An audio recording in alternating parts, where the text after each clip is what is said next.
300-pound block. That block's perfectly clear. Some days we're pulling upwards of 40 blocks at 300 pounds a piece. So you're looking at 12,000 pounds of ice a day. Why doesn't my ice in my fridge stay clear? Why doesn't the ice in my machine, the molds at home stay clear? These bins are about 15 to 16 inches deep. So you go right here, stops. There's the ice. They're gonna disappear in the glass. Especially if you have a clear spirit or a clarified clear cocktail, you're not gonna see the cube at all. My name is Kurtis Williams. I'm the owner-operator of Artisan Ice.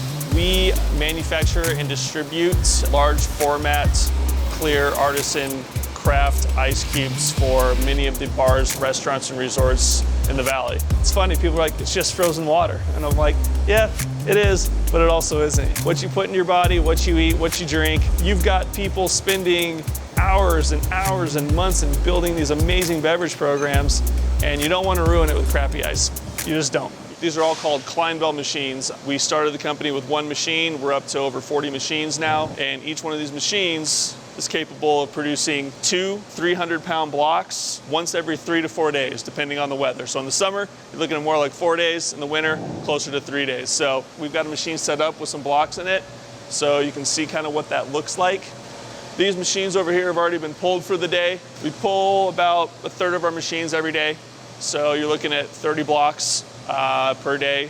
And then once these blocks are pulled out of these machines, they're sent into our walk-in freezers where we do much of our production. Each one of these tanks are full with about 40 gallons of water. Now, the key to these machines that keeps the blocks clear is directional freezing with circulation. So if you look in these machines on the bottom, there's a cold plate. That's the only area where these machines get cold. There's also pumps that sit and run the water. You can't really see it, but there is about probably 8 to 10 inches of ice inside that block, inside that bed right now in each of those beds. But obviously they're perfectly clear. You'll be able to see it better when we come over here and pull a block for you. Once the machines are running, pretty passive. We let it go. We check on them every day, make sure that there's no problems, the pumps didn't shut down on us or the freezer didn't kick off power or something, which happens every once in a while, and then you'll lose a block, you know, because as soon as those pumps stop, block's done. Cloudy, not gonna work anymore. But then after that, it's very active, pulling the block, processing the block, bagging, packaging, shipping. The first 80%, very hands-off. The last 20% is very hands-on and very like go, go, go, go, go, go. This is a tool that is made by the same company that makes all of our ice machines, specifically made to help pull these blocks out. So what this is like turns into a giant ice cube tray like you'd have in your house, except you can't turn it over and dump it, so you gotta find a way to get the cubes out. So you just kind of loosen the blocks up like that, and then you hook this up on the clips that we put in while the blocks are freezing, and then this machine is on a winch and just slowly pull these blocks out. And these blocks have bags on them. That's the only way to keep water inside of the tanks, okay? So each bag is individual use. Once we pull the block, strip the bag, and then cut the block from there. And then we put it on a table and move it into our freezer. Typical ice cube that you're gonna have in your home freezer, or you pour out of your tap into a silicone mold or tray in your freezer, you're gonna have a lot of air, a lot of impurities. The ice is gonna be a lot less dense. So you're gonna have a lot more dilution into your cocktail. It's gonna melt a lot quicker, water your whiskey down if you're drinking a neat whiskey pour, drink neat tequila pour, whatever your spirit of choice is. This is kind of how we pull the block. Comes out, you can see, perfectly clear, 300-pound block. This machine's nice. Obviously keep your hands and feet away from that. You don't want that thing falling on you. So we've got our table over here. We lower the block down. It's a lot easier to manage these blocks if they're not the solid 300 pounds. So you can see real quick. And obviously all these edges get cut off once we're in the freezer. Sometimes there's a little bit of bag stuck in it. You can see that block's perfectly clear, just like a big carving block that you'd use for sculptures. This is the first step, and then we move on to making all the cubes and spheres and everything else that we make here. They're gonna flip it up on its side. And then Daniel here is going to take it over, and we use a chainsaw and cut it in half. And that makes it a lot easier to manage. So that's the process that kind of gets replicated anywhere between 20 and 30 times every day, depending on when the machines are done, what time of year it is, and how quick the blocks are freezing.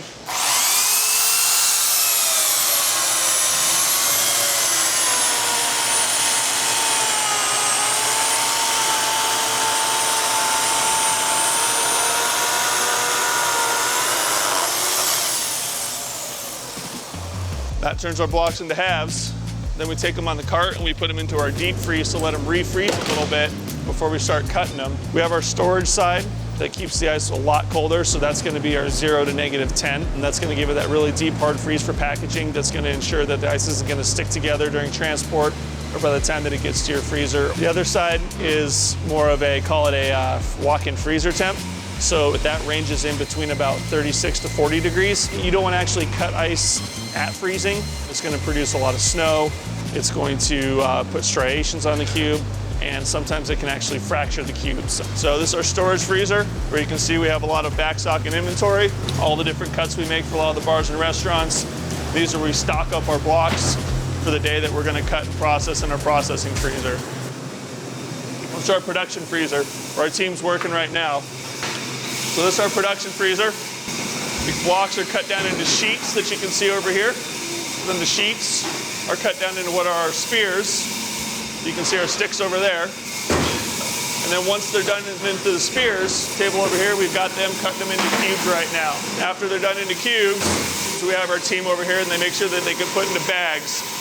Depending on what day it is and what orders we have coming in, that'll dictate what kind of cuts we're doing. Maybe you're a high-end whiskey or scotch drinker, and we all know there's some whiskeys and scotches out there that can get in upwards of hundreds of dollars just for a couple ounces. If you're gonna put ice or water in it, if you're not drinking it neat, you probably don't want to put $2 bagged ice inside of a $150 whiskey pour, you know? It's worth elevating it to that little extra cube, and plus it's not gonna dilute it. You're gonna keep that flavor longer, and it's just gonna look really, really pretty sitting on the bar as well. Same thing with the cocktails. These people put in so much work, so much effort, and use high-end spirits that also are artisan products and take years of research, or maybe are hundreds of years old, and you don't want to ruin those with crappy ices either. Common misconception maybe is that, it's not going to make that much of a difference in my drink. I hear that a lot, and I'll take a drink and I'll sit, here's a regular ice cube, here's our ice cube.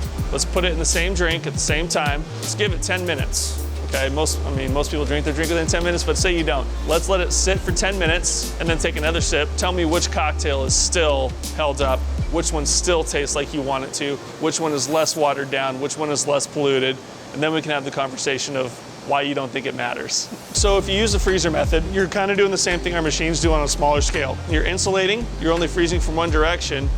Most of the time you're not gonna have circulation though. So you're gonna still have a lot more waste at the end that you have to get rid of.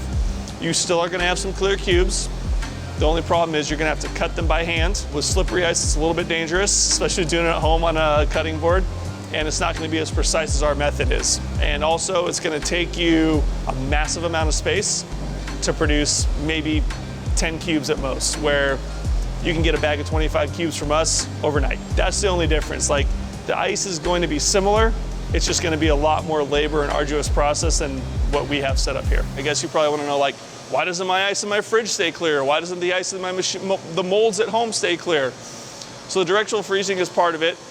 There's a big part of it. And what directional freezing does too is the way that ice likes to freeze, it likes to lay down in sheets if you freeze it at the right time and temperature. So as these machines are freezing directionally, it is pushing all the air and any impurities left in the water. We do use filtered water, but still in Arizona, there's gonna be something left in it. But what that does is it pushes anything else that is left in that water up to the very top. And at the very top of the blocks, as you might have seen when we pull the block, there's a little bit of like murkiness. And that's all the air and impurities that are left in the water that get frozen that solid later, lets us cut it off, discard it, and leave us with a brand new, crystal clear 300-pound block of ice. After all the cubes are cut, we load them onto our frozen delivery vans and shipped out all throughout the valley. It's got to drop off some ice, transfer it to another delivery van. These are trucks that go out on the road every day. All the ice gets packed in thermal insulated milk containers. The van stays super cold. Our vans stay at about 0 to -10 degrees for transportation. Then these insulated packages help keep it cold, moving it from the van, the bar or restaurant's freezers. You still need that little bit of protection for that couple minutes. So at the end of the day, after we're done cutting, we come and our team comes and fills up all the tanks. So like I said, each tank holds about 40 gallons of water at its optimal level. So we put our bags in, our clips that freeze into the blocks, that are gonna allow us to pull it later. Then we have our pumps as well to help circulate the water as it's freezing. You're looking anywhere between 2 to 4 days of freezing time. Most of the time we aim for that about 2.5, 3 day spot. Gives us a really solid block without a lot of waste. Let's take a few minutes per bin. Once they're filled up, we plug the pumps back in, close the tank, and let it do its thing. It's pretty hands-off, which is nice. We'll come and check on it the next day to make sure that the pumps are running, they're in the right direction, make sure that every machine looks good, make sure everything's working well, and within a couple days, we should have our nice, clear 300-pound block. All right, so we're about there, and we can go to the other tank now.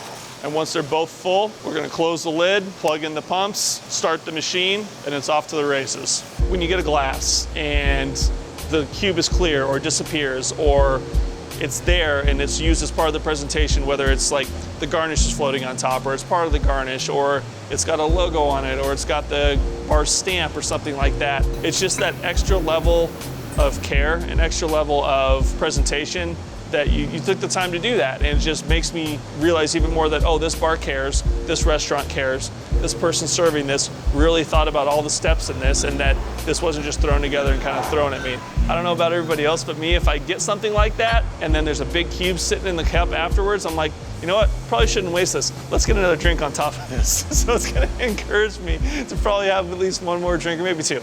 So you won't even see it freezing. I can show you a machine over here, and as you can see, you can look inside and can't really see the ice, all right? These bins are about 15 to 16 inches deep. So you go right here, stops. There's the ice, all right? So we're only 4 or 5 inches from the top. So that's gonna be ready to pull very, very soon. That's kind of how we pull our blocks, depending on how big they've gotten. We use the days as a guideline. And so the tanks are almost full here. So we'll get our water supply shut off. It's as simple as closing the lid down. Obviously, it keeps all the impurities from the other environment from getting into the ice. It keeps it nice and cool in there as well. And then we let the machine sit 2, 3, 4 days. And then in a few days, we'll check it again with a depth checker. And when they're ready to go, we'll pull the block, start the process all over again. This is what we do 5 to 6 days a week, 365 days a year. That's the process from start to finish. The end product is very, very impressive in my opinion. It's really cool to be able to take your idea, see it come through, see it supported by not just your customers and the public, but the people that work for you and with you. We can provide a great product to the community that I've been a part of for 22 years and that I want to continue to be a part of long after my knees and ankles don't let me bartend anymore. Go out there, support your local bar, support your local restaurant, support your local bartenders, your industry. They really are doing amazing stuff. There's some unbelievable cocktail and food programs out there. I love to support it. I love to see other people support it and get inspired by that. Try new things, listen to your bartenders, ask for advice. They're not gonna steer you wrong. And enjoy it, you know? Drink what you enjoy and drink how you enjoy it. And if they're not having fun doing it, what's the point?